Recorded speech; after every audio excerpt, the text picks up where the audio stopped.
guys. Welcome to SIP. So we are Footnote Society's stand-up directors, April. And Alfred, and this is the Footnote stand-up podcast. Very exciting.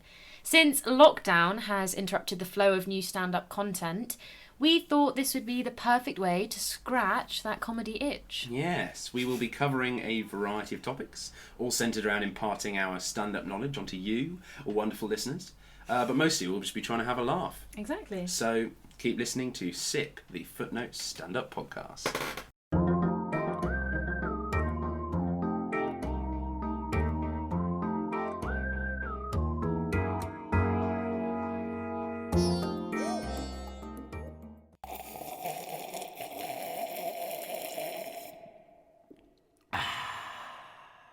And welcome to this, the 5th episode of SIP, I think we're on. Crazy. It's great that we've got this far, 5 episodes in. Fantastic. That's, half of 10. Excellent start. No, but we are 5 episodes in, and unfortunately, this is our last one of the term. Insert on. Oh. Yeah, but yeah, so it's very sad, but also we've come so far, we've had a great time. Yeah, hopefully we'll go off with a bang with our 2 special guests. That special guest is pretty funny, April. I agree. But yeah, so how are you, Alfred? Dear, what have you done this week? My week has been thoroughly okay, actually. I've had some fun experiences. Apart from just doing work, I also really got back into the old Robin Hood BBC series. It's on BBC iPlayer, and I've been watching so bloody much of it. No, not the cartoon. The BBC one from the 2000s. With Jonas Armstrong and Richard Armitage and Keith Allen. No, interesting. I thought people knew it. Oh, maybe I have seen it. All I have to say about Robin Hood is that Fox, that cartoon Fox, is really fit. I definitely fancied him as a kid, and I defy anyone to tell me that they didn't fancy the Fox.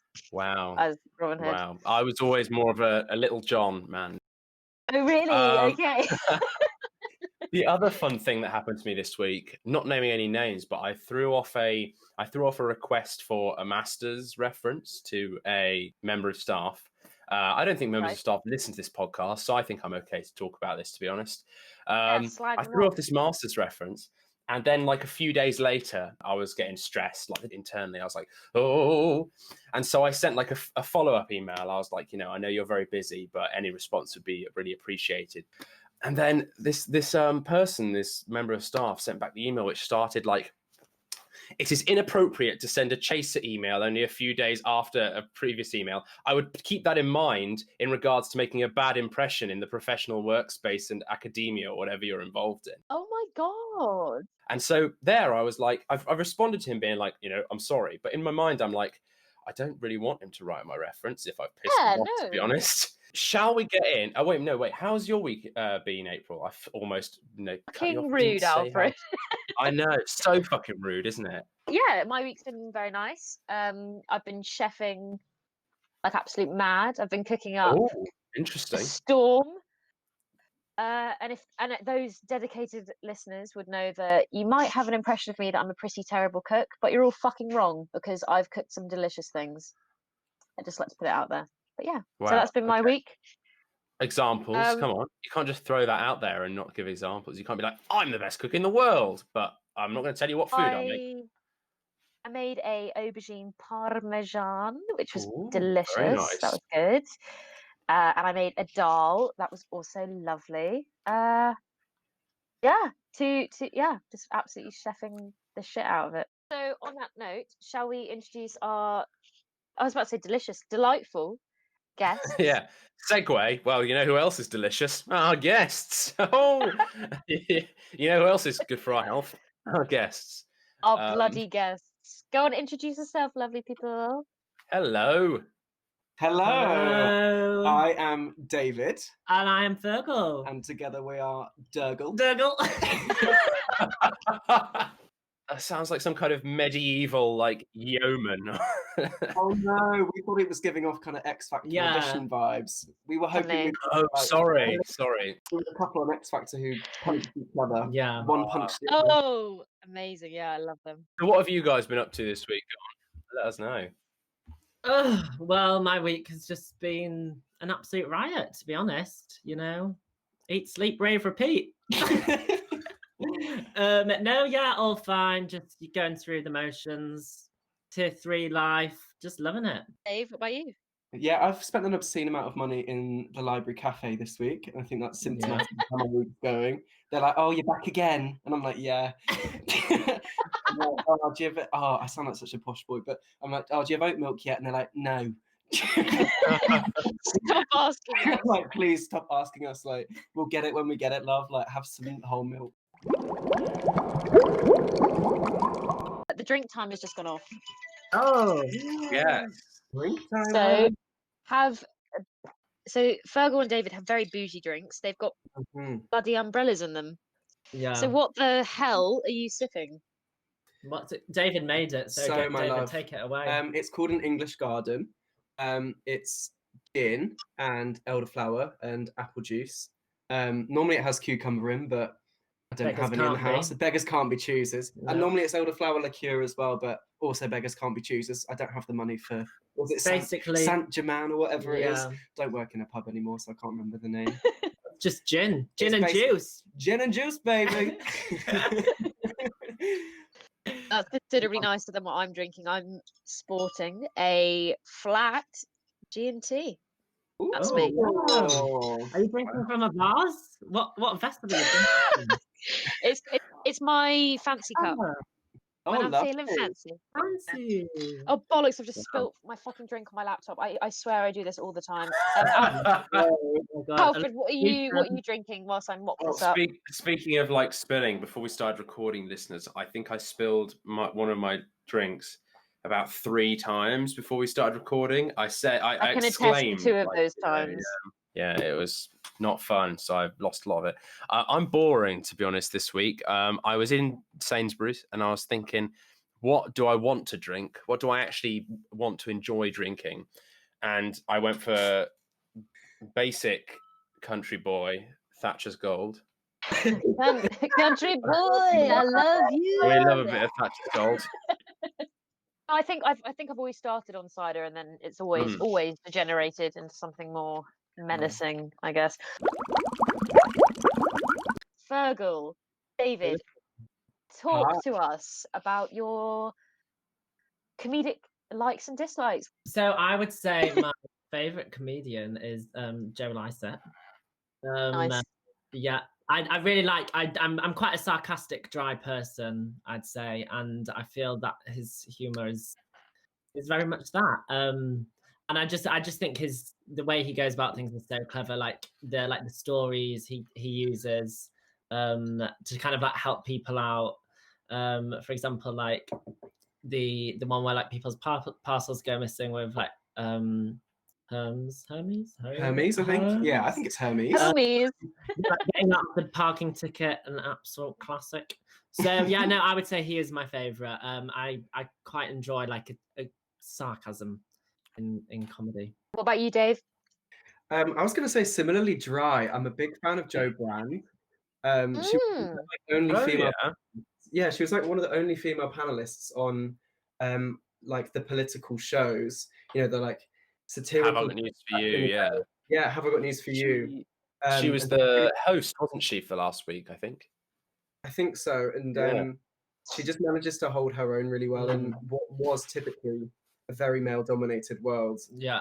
And I think the way that she comes back from kind of the sarky, very thinly veiled sexist comments as well, with another comment that will undercut someone in a very humorous, genius. I would really like to have that level of wit, but I'm not sure I'm ever going to be on Jo Brand's level. And the way that she just gives off the vibe, she doesn't really give a fuck as well as she's doing it. Yeah, and I was thinking that's always good. She's also a bit older as well, so I think like, you know, she's quite a rarity, I guess, in that sense of being like an older woman who's like quite like a stand-up comedy kind of icon, I guess. I've got her autobiography, actually. Born Lippy somewhere. Born Lippy. Oh, very nice. Okay. Lots of random things happen to me. So I feel like my comedy would be very story based and I'd very much dramatize the things that do happen to me. But like, I've had some shit happen that, you know, not a lot of people can say it has happened to them. Like, I mean, as an example, I guess we've had a dating show so far, haven't we? Yeah. We've had a dating show. I was asked to be on the Undateables. So that's What? really, I was asked to be on the Undateables. That would have been my story for the dating show. What, yeah, on Channel 4? On Channel 4, yeah. Little 19-year-old me working in M&S was asked to be on the Undateables. This is the kind of thing that just happened in my life. Yeah. It's crazy. What was the That's context? Like, fuck this week's theme. What the hell? Do you want to know? So 2 Channel 4 producers came into M&S when I was working there. Oh, I was such a Surrey boy on my gap year. And they went up to the tills and they asked my friend Hannah, like, oh, are there any like young gay single men in here who'd want to be on a Channel 4 dating show? Not saying what show it was. And Hannah, as a joke, knowing that I would make a tit out of myself on TV, would make such a fool out of myself on TV, just because I tend to ramble, as I'm doing right now, was like, yeah, David would be great. I'll go and find him. He's on the shop floor walking around with an iPad because my job was to upsell, you know, bras to middle-aged women for 19. And they turn around the corner from the tills, and I am strutting down with this iPad, like looking for women to sell bras to, apparently, because that's my job. And Hannah goes, yeah, that's him. So I'm there like, oh, can I help? Like, do you guys... Do you need a bra? Yeah, what cup size are you? Do you need a bra? Like, we've got a lovely new Rosie for autograph edit going in right now. If you want to... maybe a bit of Peruna if it tickles your fancy, if you feel a little bit upmarket. And they were like, oh no, we're not shopping for bras today. We are Channel 4 producers and we were looking for young gay men to be on a Channel 4 dating show. And I was like, oh, fairs, like, who are you looking for? Like, not even thinking that it was cool. And they were like, no, like, you'll do. And I was like, oh, cool, like, oh, fun. And they're like, oh, can we take your number? And I was like, oh, sure, like, my number is 07 da, da, da, da, da, da, da. And they go, okay, cool, we'll be in contact. So it's for the Undateables. And I was like, oh, cool. Like, like, I was like, oh, nice. Like, me? Just like, what the I mean, I was like, I know it's a bit weird. I do sell bras at M&S at the age of 19 to middle-aged women, but like, that's not really the premise of your show. What? No. That's like kind of off.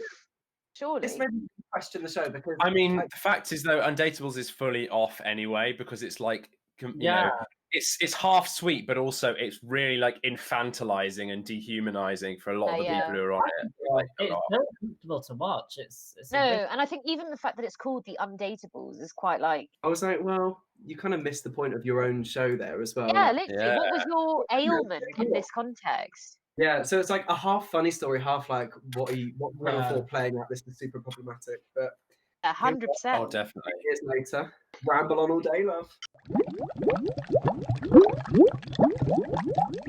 Well, I suppose on the subject of rambling, that means we can move on to our story section, which this week focuses on the theme of holiday stories, which I think was suggested by April. That sounds very exciting.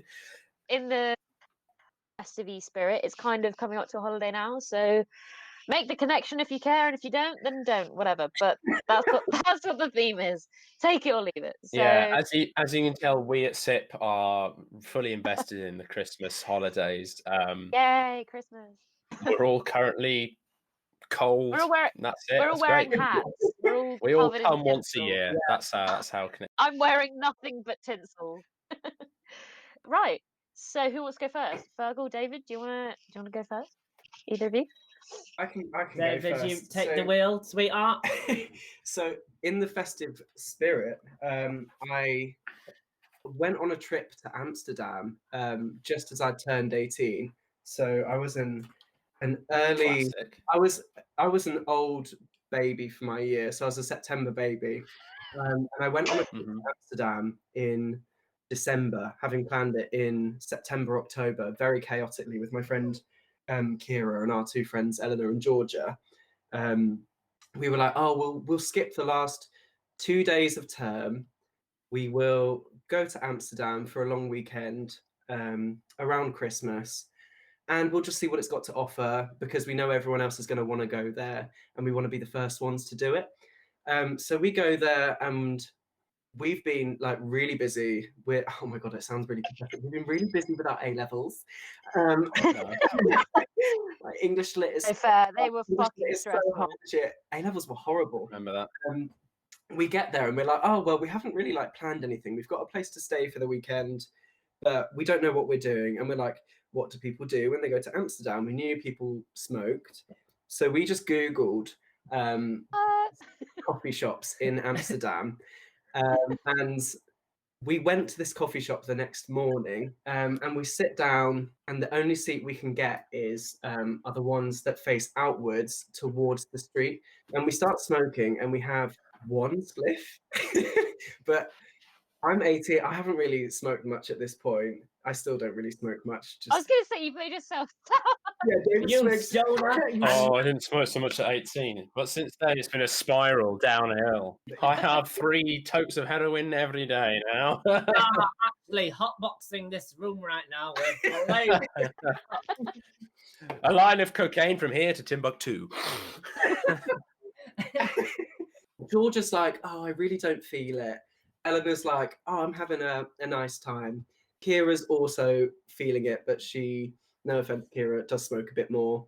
I don't know why I'm saying no offense, like she's going to be, listening intently right now, right this second. And I'm smoking as well, and I can start to feel it. And I'm like, oh, something's not quite right. This isn't the best experience that I'm having right now. And a big group of tourists come along to this coffee shop, and it dawns on me that it's like, #1 rated on Google, TripAdvisor, all of these places, and it's a famous tourist destination. And they all start taking pictures of us, bearing in mind that I've skipped school to be here, and I was smoking weed in a coffee shop in Amsterdam. And my little high brain convinces myself that they are taking pictures to send back to my school to get me expelled. So I'm here, and in my little head, casual flex, I was like, I'm deputy head boy. I'm like, Kira, Georgia, Eleanor, I've got to leave. So I go and I have a breather down by one of the many, many canals. And I'm like, oh, that just really wasn't fun. I don't enjoy this at all. Kira comes out and she's still really stoned. And we start wandering around Amsterdam, and I'm like, this was just not a fun experience. And she finds the only M&S in Amsterdam and eats a whole block of cheese in front of me. And I'm like, this is probably the weirdest holiday that I've ever had in my life. So that was my harrowing holiday story. Oh my god. Awful. Yeah, I remember when I was in Amsterdam with my ex-boyfriend, and I was like, I think same age as you, David, and I thought, oh yeah, like I can handle this, and I was like, oh yeah, okay, so we go into this like really bougie coffee shop again. I had a spliff to myself and a space cake to myself, and I was like, oh, I can fucking take it. I'm literally so fine. Yeah. And I started walking, got convinced there was someone following us, like behind us. Like looked behind me, got so paranoid, thought that my arms were like tentacles of an octopus, and like knocked over an entire like row of bikes like outside a restaurant. And I remember thinking at that moment, I was just like, I'm never doing this again. I can't hack it. I can never hack it. So in conclusion, April's hard as fuck. Yeah. That sounded like such a flex. But the point was I completely spun out and was a complete like freak. Okay, so my story was unfortunately I'm also a bit of a gap year twat. And this one goes back to Thailand. But yeah, so basically I was in Thailand with the girl I was traveling with. She was called Evie. And we the island we were on was Fifi Island, PP Islands. Kofifi, yeah. Kofifi, I think it was. Anyway, so basically we went to, I think it's like a fire show. I think it's a bit of a like Thailand special, where all these big muscly men that are very easy on the eye do like fire breathing and make you just like what's that, skipping rope with fire whilst it's on fire, all that. And we were sipping away on our mango daiquiris out of buckets, like absolute legends, just like loving life.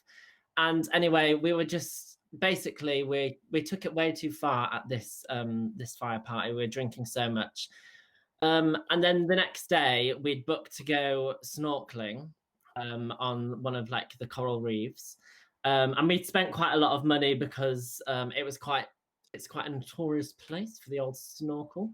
So we'd like booked ahead to do this snorkel trip, and me and Evie were both so ridiculously hungover after our crazy night breathing fire and drinking mango daiquiri. And so anyway, we went on this boat trip, and it was time to get in the water, so we were there like with our snorkels on, swimsuits ready. We got in and we'd been on the boat. It was kind of rocky and I was feeling all a bit peculiar, thinking about the night before, thinking, is this going to end well? Unfortunately for me, it didn't. And basically what happened was we arrived at the coral reef, we jumped in the water, snorkel on. It was literally the water was literally crystal clear. And all of a sudden, I felt really quite peculiar. And I thought, right, something's got to give here. Either I'm about to diarrhea or it's going to be sick.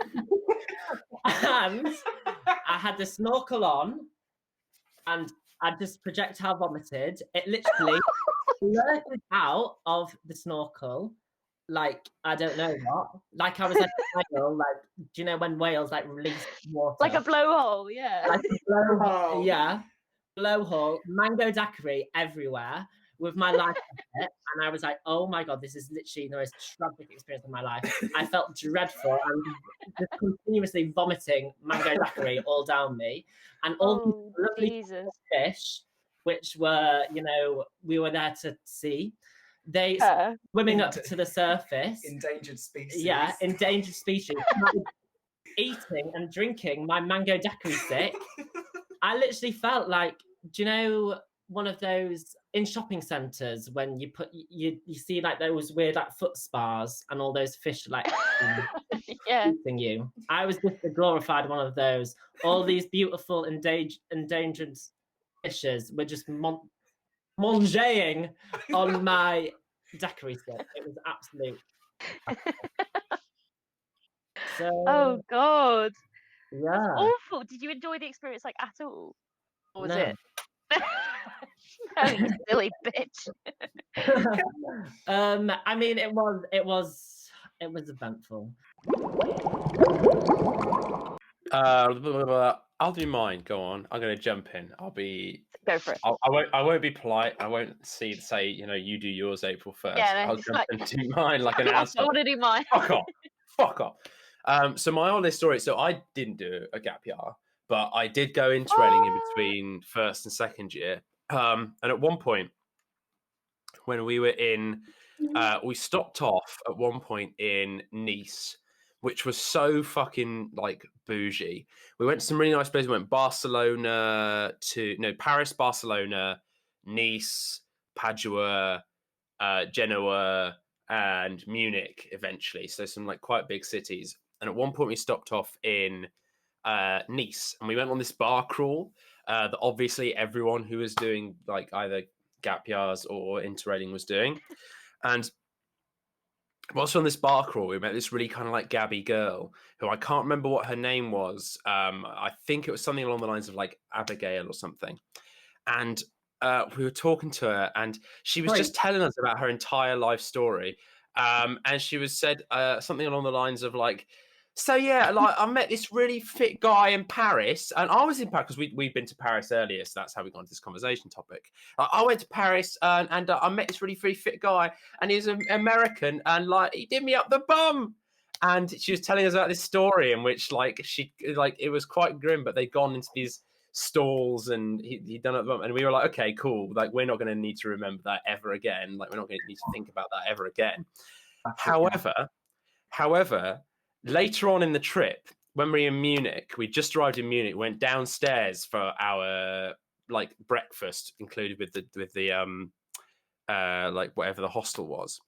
And there was this American guy there, and we were telling him about like our previous, experiences. And we'd been to like, Paris and Barcelona and in Nice. And we were saying, yeah, we went on this bar crawl and we met this really kind of like Gabby girl. And she said she'd met an American before. And he said, oh, it wasn't Abigail, was it? And we said, yes, it was. And we both looked at me and the person I was traveling with, both looked at each other and went, yeah, but the only thing we know about the American is that he did her up the bum. And he went, yeah, that's me. And so like we managed to meet the two halves of this group on completely, separate cities. It was such a mad, I always find that like, traveling, the world just seems so small. Like you always end up bumping into people that live down your road or like went to your school or something like that. Like it is, you just realize how the connection always there. This American was really interesting. He was like, well, as in weird. Like we ended the meeting him thinking we probably thought he was a bit of a prat. He was like a fashion student or something, and he was like criticizing like the way that we looked, and we were like, we've literally been carrying these clothes around with us for like 2 weeks, mate. Calm down. I don't feel like mine isn't as exciting, but it's nothing to do with narcotics or anything. It's so me and my lovely housemate Jo, we went on a surfing trip not last summer. Was it last summer? Oh Jesus. No, summer before. Summer before, yeah. We can't tell you, April, only you can tell. Apparently Fergal can.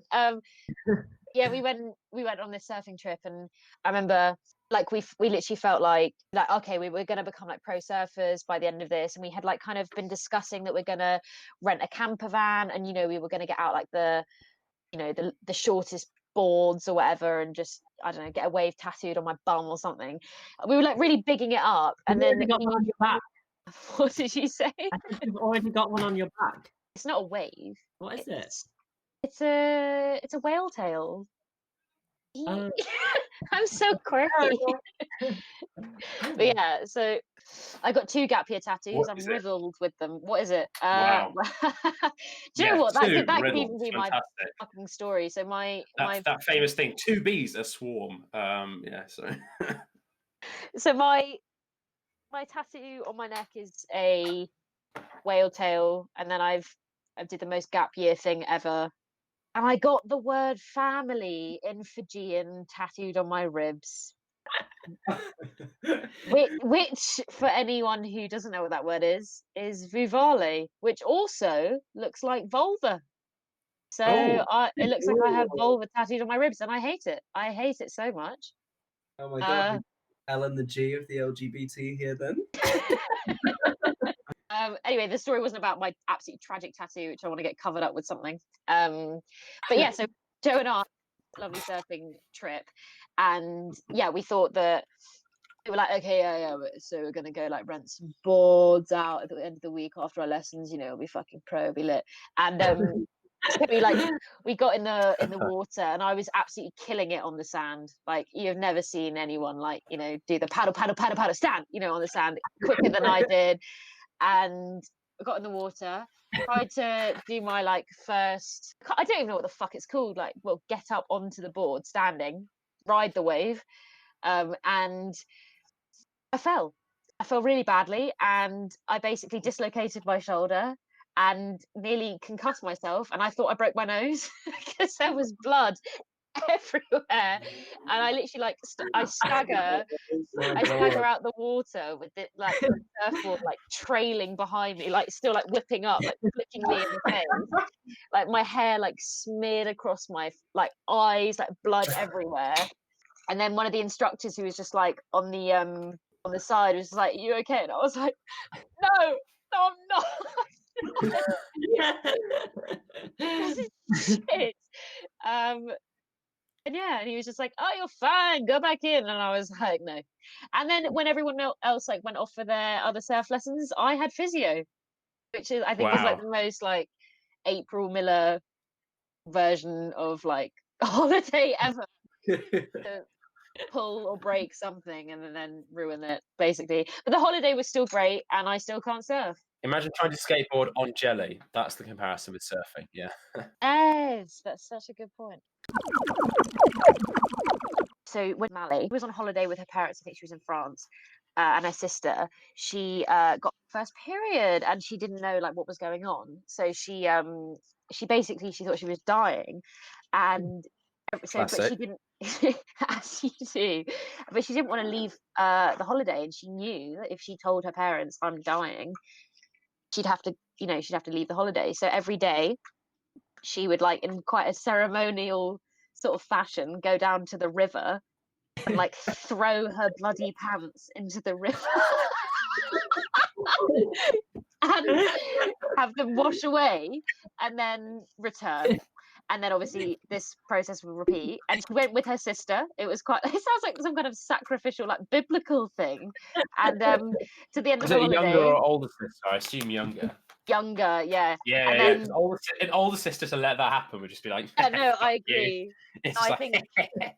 Yeah, you're definitely dying, mate. I think her sister was like, it's like, don't worry, I won't tell Mum. I don't want to leave holiday either. So, and then Mally obviously ran out of pants, and obviously, and then her mum was like, "What the hell are you doing?" And she's like, "Mum, I think I'm dead. I think I might be dead." And obviously, she just had a period. So that's that. I just thought that was a really good story. And there's a river somewhere in France with a lot of Mally's pants in. That is really funny. Yeah, that is great. Oh God, it is interesting. I don't think I've ever spoken to a girl who hasn't said that they thought that they didn't think that they were dying when that first happened. There's always that assumption, isn't there? I suppose when you're a child, is like, oh my God, this must be the end of all times. It's sad that we don't get taught about it as from quite a young age. It's obviously left. It's left until post everyone's gone through that crisis of like, I must be fucking dying. Like to everyone to be told about it. Spilt my fucking drink again. What is wrong with me? Every pissing time. But yeah, no, I was the opposite. I would always like. I didn't get my lol. I was going to say spoiler alert to the weirdest fucking film ever. I didn't get my period for a while. I was a late bloomer, and I remember like sitting on the toilet and just like gritting my teeth and just like squeezing really hard and just like willing myself to have a period. I was like, just fucking have a period, you silly bitch. Just go. Get rid of it now. That's incredible. Yeah. I gave myself pep talks, and I think that's what did it. Nothing to do with like my biology, just the pep talk. Ooh.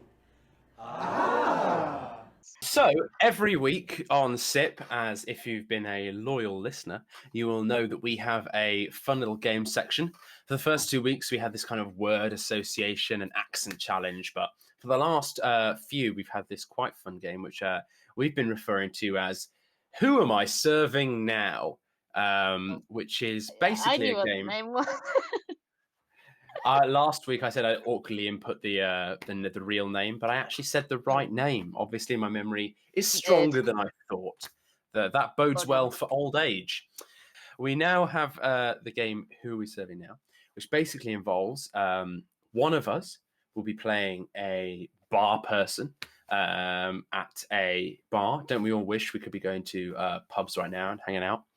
One of the other members of this podcast crew will be playing a mystery celebrity that has been provided by another member of the podcast crew. There's lots of kind of like, you know, this person gives this person to this person gives this person.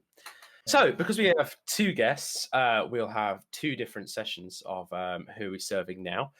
I've given April a character for later, but first, Fergal has been given a character by David, and I shall be playing the barman, and Fergal shall be entering my pub, my saloon, my after-dinner serving area, whatever place you buy alcohol from, that there might be a person behind the bar. And I will be trying to guess what celebrity or figure of interest that David has given Fergal. And so we shall take it away now. Hello. What can I get you today? Oh my God, Mr. Barman, what the fuck? You're so cute. What the fuck? Oh my God. Please just make me anything that you think a girl like me would like. All right, of course, fantastic. I shall get you a... Fuck, I'm trying to think of alcohol names that are somewhat related to New Zealand and Australia. It's not working. I'll get you a kangaroo cordial. Here it is. My... Stop it. Oh my God, my favorite. That's so cute. Oh my God. Fantastic. I'll hand that over. Oh my God, so quiche. So tell me, are you single? That I am, being the singular barman of this establishment. I've had many a broken romance in my time, but for the moment... Oh my God, are you quite wealthy? Could you buy me a really cute little dress or something? Yeah, definitely. I mean, not right now, after I've finished my job. But yeah, I'm sure I could get you a wonderful small dress. Why do you need such a small dress? Are you going to a very small wedding? I'm just really small. You know, I'm literally like a size 4, and I've got a huge box gap. And if you don't know what a box gap is, get to know it. It's basically the box gap test. You get your 5 fingers in between your thighs. Yeah. Wow. Your whole hand in there. You fucking got a box gap. It's so fucking quiche. Oh my God, stop it. Stop it. Oh my God, are you flirting with me? Stop it. You need to get my tits out. Stop it. Oh my God, you totally want me to tits out right now, Mr. Barnard. Stop it. What's the name? I'm feeling under barrage and duress by your comments, Miss Kylie Minogue. Not quite. Oh my God, that's so embarrassing. But sorry, yes, she's young for her age. I'm sorry, that wasn't me to suggest.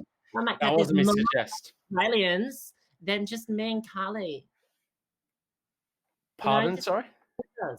There's quite a few Australians out there. Yeah. There's also Nicole Kidman.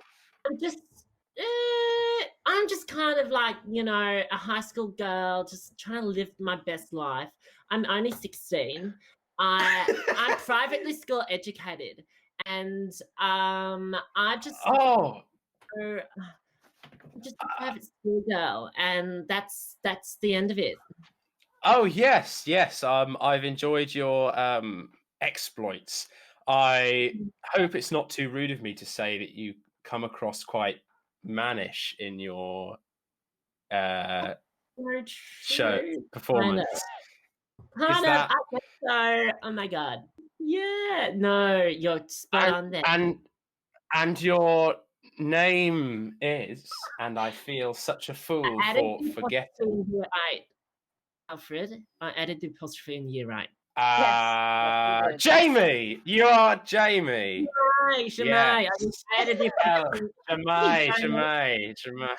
Alfred, it used to be Jamie. I apologize. Oh my God.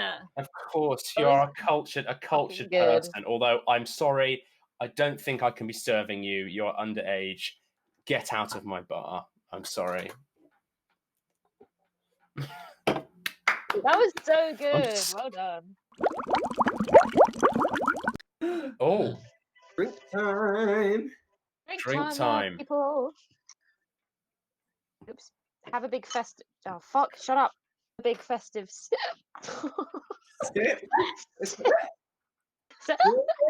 So for here on the second round of Who We Serving Now, we now have David will be playing the barman, and April will be a celebrity / figure of interest who will be entering David's bar.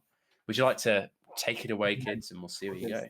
Oh, it's all table service, my love. I'll be right round in a minute. Can I stop you there? Can I? Yeah. Can I get a drink, please? Do you have a booking?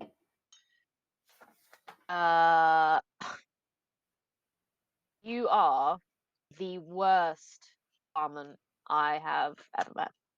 Okay, I can serve you at your table. Okay, I guess. What can I get for you? I'll bring it over. Got a high chair. I'm quite small. Have I got a high chair? Yeah, I've got a high chair. Can I see some ID? Do I look like I need ID? I look at least 20 years older than I should. He's 20 years older than you should with a high chair. Yeah. The height is unrelated to my excessive plastics. Excessive plastic surgery. Oh no. Oh yeah, now you mention it, I can see it. Yeah. Oh. Oh yeah. Okay, I'm gonna stop that. I'm coming over to your table. I think I have more chance of being an astronaut and going to the moon than you do of giving me a drink. I don't think you have it though. I don't think you have what it takes. I do feel like I'm being judged and like I might get a yes or a no. I think it's going to be a no. It's going to be a no. There's no Probably. golden buzzer for me. Maybe.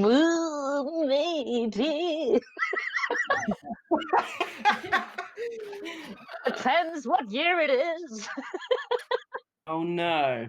So do some people not just get 4 yeses, but they get 4,000 yeses? Yes. Yes, they do. Simon Cowell? I am Simon Cowell. On the conclusion of another successful episode of SIP, and the last SIP of 2020, it's goodbye from me, Alfred. And it's goodbye from...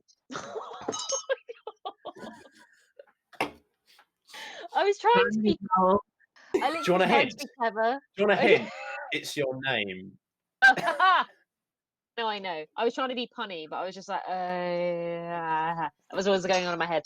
Okay. And it's goodbye from me, April.